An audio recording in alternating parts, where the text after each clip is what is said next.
Trenches. They've existed nearly as long as projectile weapons, and from ancient sieges to the war in Ukraine today, they've played a wide variety of roles in an even wider range of contexts and settings.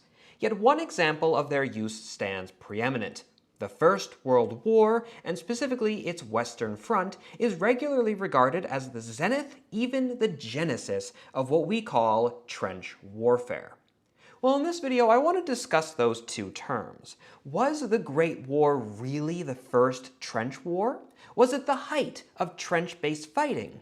And ultimately, are these questions even worth asking to begin with? In pursuit of such questions, I will of course be pulling quotes from a wide variety of primary sources, all of which you can find listed free to read in the digital library over at nativeoak.org, where you'll also learn a whole lot more about my other work, my writing, and the charitable causes which this channel, your viewership, helps to support. But before we come to our topic, a quick word on behalf of this video's sponsor, which if you're a student or an author, an academic or business person of any kind, even if you just have a lot of random ideas throughout the day, it should prove quite helpful to you. Now, you might actually notice that I've got it right here. Maybe not because I'm wearing a black shirt and it's like a dark gray thing, but this little guy is called the Plod Note Pin. It's an automatic transcriber and a note taker that'll save you hundreds of hours, whether you're sitting in a seminar or attending a lecture, chatting with a client, or just, spitballing ideas to yourself. Plod will capture whatever audio you need, up to 20 hours worth, and offer you a full transcription and then summary of what was said without the need for manual note-taking. Not only that, but it can then convert that audio into key metrics and topics that were discussed, and even build to-do lists out of all of that material, helping you to retain the big picture without having anything slip from your day. In the case of conversations, for example, once you label a voice within the Plod app, it will even recognize those voices and label speakers according to their voice print, as it were, helping to ensure clean transcription that's very easy to read through, and you don't have to spend hours parsing through it all and assigning voices and changing minutes and whatnot, right? And then compared with using your phone for the same purpose, you don't have to worry about running out of battery or storage or being interrupted by a phone call, obviously. It can easily be worn with, a clip like I was just before. It can be put onto a wristband or a lanyard. They even have this wonderful magnetic pin, so you put that behind your shirt and then you just clip it right on like that. Plod also keeps all of your data safe with end-to-end encryption, meeting both EU and US privacy and security standards like the SOC2, GDPR, HIPAA, and EN 18031, which includes using it also for the special Ask Plod, which is similar to ChatGPT, where it can learn from your message history and better understand your specific needs in using the device. So if you want to use it for helping to draft emails, it can pull data from a meeting for reports. You can help to delegate tasks to team members. Again, making minutes for any sort of like a board meeting, things like that. So if any of this piques your interest and you'd like to learn more about how this little guy, Plod, can save you both time and boost your productivity, then be sure to follow the link in the description down below. Use my code BrandonF for a special discount. Thank you so much to Plod for sponsoring this video. Now let's get to the topic at hand. Now, when I asked if World War I was the first trench war, I didn't mean the first war with trenches, of which there are obviously countless many before and after. But from all of those wars, the Western Front was something different. For the majority of its life, it was a war of trenches, wherein they were not merely a constituent part, but its principal means of being waged, around which the majority of military thought and praxis was based. From the very ground up, no pun intended, Western Front trenches were an inherently different animal from earlier trench usage. As written by Second Lieutenant J.S. Smith in his Trench Warfare, a manual for officers and men, published in 1917, a new type of warfare, requiring the highest courage, skill, and endurance, has been born. I say born because although trench warfare was known before, it died in birth compared to this war for the amount of science, energy, and variety of weapons used. The beginning circumstances of what ultimately became the Western trench networks were highly unique, not only in their intended purpose, but in how they were formed to begin with.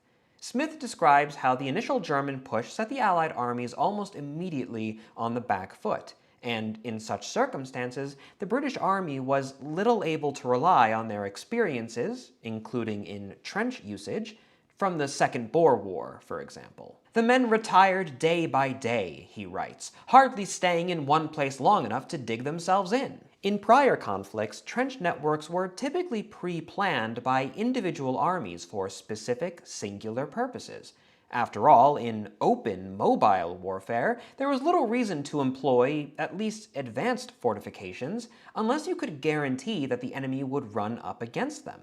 Trenches were laid out, more or less, all at once, again with a specific aim in mind, typically during a siege, either for investing an objective or attempting to defend it. But the Western Front, with so many hundreds of thousands, even millions later on, of soldiers in so narrow a space, was not just a series of isolated battles by individual armies weaving around each other and trying to gain an advantage.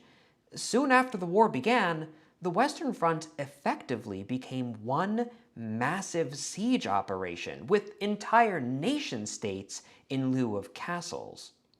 So how, in such harried conditions, were the first trenches constructed? And as the fighting eventually ground into a stalemate, how did those networks expand? Well, it's a much more ad hoc process than you might otherwise think. Quoting again from Smith, "A round hole was dug by each man to fit his individual size and made to suit himself. Here he squatted and fought if necessary, and got what rest was possible during the day. During the night, these men were not fighting or bothered by counterattacks or trying to obtain rations, water, and the many necessaries that a fighting man requires, meaning that they would instead deepen their shelters and join them together by narrow little ditches. During the next day, there might be bitter fighting, so that it would even be possible that other troops would come up and relieve during the early dusk. The relieved troops then would retire a short distance and dig themselves another row of little holes where they might act as supports in case the temporary front line gave. During that night, the holes on the front line would be enlarged until they finally joined, and gradually, without deliberate intention, the trench became a permanent feature. Then the line slightly in the rear, that being the one where the original guys retired to and then dug new holes, that became connected with the front line system by what were then nothing more or less than ditches. And this was the birth of the present system, which now stretches from the sea to Switzerland. Now, obviously this is a very gross exaggeration of what is otherwise a fairly complicated process, but the broad point is that the initial formation of the trenches and where these front lines were more or less were an accident of the situation being immediately faced by commanders on the ground. It wasn't some grand scheme thought up, after months of planning. As Smith later quotes, "The art of war is the greatest amount of common sense used in the shortest possible time." Of course, the idea of soldiers digging in to deal with the situation immediately before them and then working from there is a pretty big theme in military history. It's not exactly the first trench war there. But what was far more novel and worthy of distinguishment is what those early networks eventually grew into, that being to a scale, complexity, and even purpose as had never before been seen. In the formation, maintenance, and function of these trench networks, the 1917 Notes for Infantry Officers on Trench Warfare, compiled by the British General Staff for use by the United States War Department as they were just entering the war, states three primary reasons for the circumstances of the trench warfare then being faced by the Allied forces. First, it listed the continual proximity of the opposing forces. So many men, maintained and constantly reinforced on the little doorsteps of these massive empires, basically ensured that the two sides would be right up against one another constantly. Second, it listed the length of time that the men had been situated on more or less the same ground, allowing for those initial ad hoc defenses to be constantly built up and improved upon. And thirdly, of course, that neither side had any flanks to be exploited, meaning again that every assault was a frontal assault. This had all allowed frontline artillery to grow larger and more sophisticated than could have ever been done in regular field operations. They were using siege guns as if they were field artillery, with targets zeroed in far more effectively than could have occurred in a war of movement. And more significantly for our purposes, it meant that trenches not only had to facilitate defensive operations, as, they're usually doing in the past, but now, those same networks had to facilitate offensive operations as well, and at scale. Both solid against the attackers and permeable to hundreds of thousands of your own men all at once. Overall, my point with this is that for a time, the employment of trenches on the Western Front were the principal means by which warfare was being waged there. Artillery, machine guns, bayonets, even tanks and aeroplanes, these were all individual tools that, while present at basically every battle they were available, were all still based around a single central factor. And that was a purely novel one, being the situation of the trench networks on the Western Front. Novel perhaps not by its core concept, trenches have existed, but by how those concepts were being employed. The Western Front was not a war with trenches, it was a war of trenches. A trench war, the same as there might be a naval war, or an air war, a winter war, or a mountain war. Not just a conflict that features these things at one given point, but a one which is uncommonly dominated by them, more so than we would otherwise presume. And I think that this bears out in just the sheer volume of new manuals and treatises. I've barely quoted anything at you, but there are so many out there that are all based around applying both new and old military principles to a new style of war. This novel environment, then, was both perfectly and horrifically described in the book Trench Warfare, The Effects of Spade Power in Modern Battles by Edmund Dane, and published as early as 1915. He wrote how, "The observer who goes up in an aeroplane and looks down on the vast battlefield of northern France and Flanders sees the country before him marked by minute thread-like cracks running here and there into and out of one another, an endless and seemingly confused web. These are the trenches. Tangled though they appear to the unpracticed eye, to the expert observer their confusion reveals a plan and a system. He reads them as an Oriental scholar reads an Arabic script." Okay, guys, it was 1915, bear with me. "To others, a picturesque mystery. Armies mustering millions of men, living for months together in these mazes of trenches, cutting in entangled lines across hundreds of miles of country, is the feature of the Great War which more than any other, perhaps, has stamped itself on the public mind." And so I think it's fair to say that despite there being plenty of uses of trenches in earlier time periods, the First World War, and again especially the Western Front, can in fact be accurately described as the first real trench war. And possibly it is the only one at that. But, of course, there is also an argument to the contrary, and a really good one, in fact, that the war wasn't so much novel as it was a continuance of pre-existing principles, just to a very extreme degree. For example, the same man that I just quoted, Edmund Dane, describes his war in very similar terms, writing that the public mind has formed two impressions. First, that trench warfare such as this is something new. Second, that tending to bring military operations to a deadlock, it has left accepted ideas of strategy and movement out of date. Neither impression is quite true, though both are natural. Entrenchments have been an important feature of wars for nearly 300 years. They are as necessary a consequence of firearms as the armor of battleships is a consequence of naval guns. No war has ever been fought with firearms so mechanically perfect and so deadly as the present gigantic struggle. In no war, as a result, has field fortification been practiced so deliberately or on such a scale. Another argument against the idea comes from the Notes for Infantry Officers, which again it came from the military itself, and goes rather strongly against this notion of a trench war as opposed to merely a war with a whole lot of trenches. It describes how the importance assumed by trench warfare and the progress made in the application of field fortification and in the science of the attack and defense of elaborate systems of trenches have rendered necessary special instruction in the details of trench construction and trench fighting. It must nevertheless be clearly understood that trench fighting is only a phase of operations, and that instruction in this subject, essential as it is only one branch of the training of troops. To gain a decisive success, the enemy must be driven out of his defenses and his armies crushed in the open. The aim of trench fighting is, therefore, to create a favorable situation for field operations, which the troops must be capable of turning to account.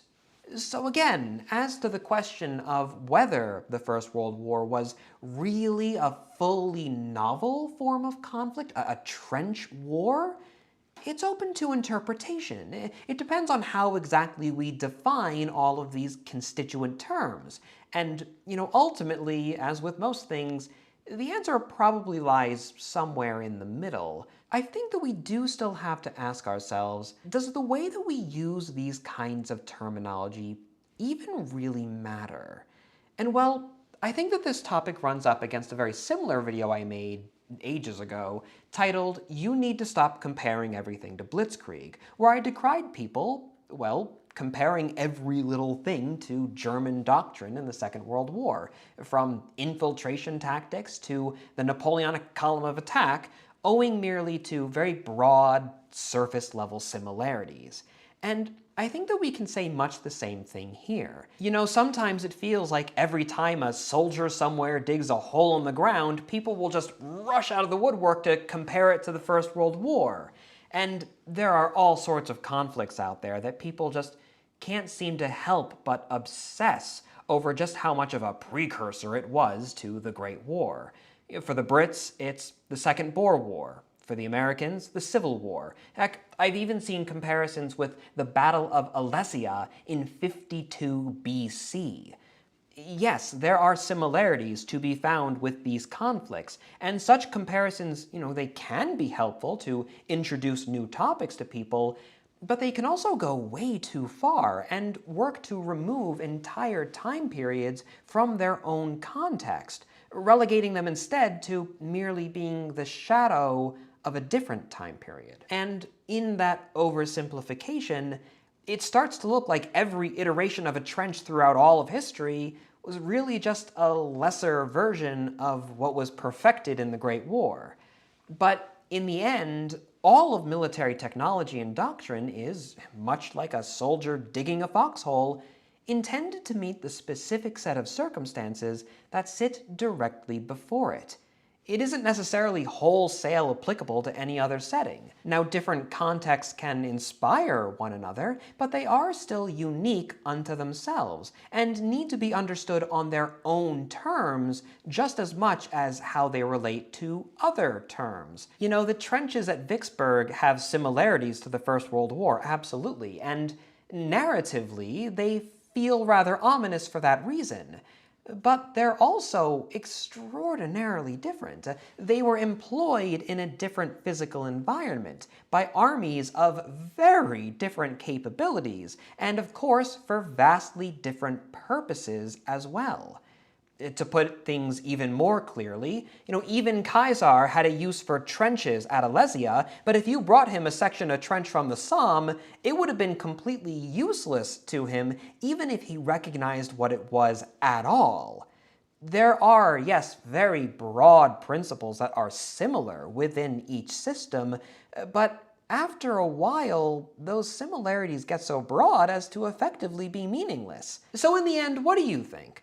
Was the First World War really the first ever trench war? Or do other conflicts suit that definition as well? Maybe they suit it even better. Another question, is it accurate to describe the First World War as the height of trench warfare? Or are those kinds of descriptions just trying to fix the war within a hierarchy that doesn't even really exist at all? And perhaps most important of all, do you think that these questions even matter at all? Or am I just being very silly with all of this? Well, if you've made it to the end of this video, then I have a feeling that I know how you'd answer at least the last one, more or less.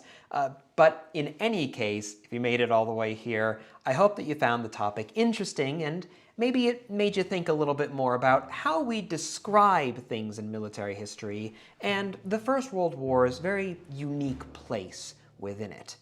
Thank you all so much for watching, and of course to Plod for sponsoring this video. Remember, you can get a discount by following the link down below and using my code BRANDONF to help you save hours of note-taking time and to help boost your productivity. Thank you also to my supporters on Patreon, because without your generosity, this video would not have been possible.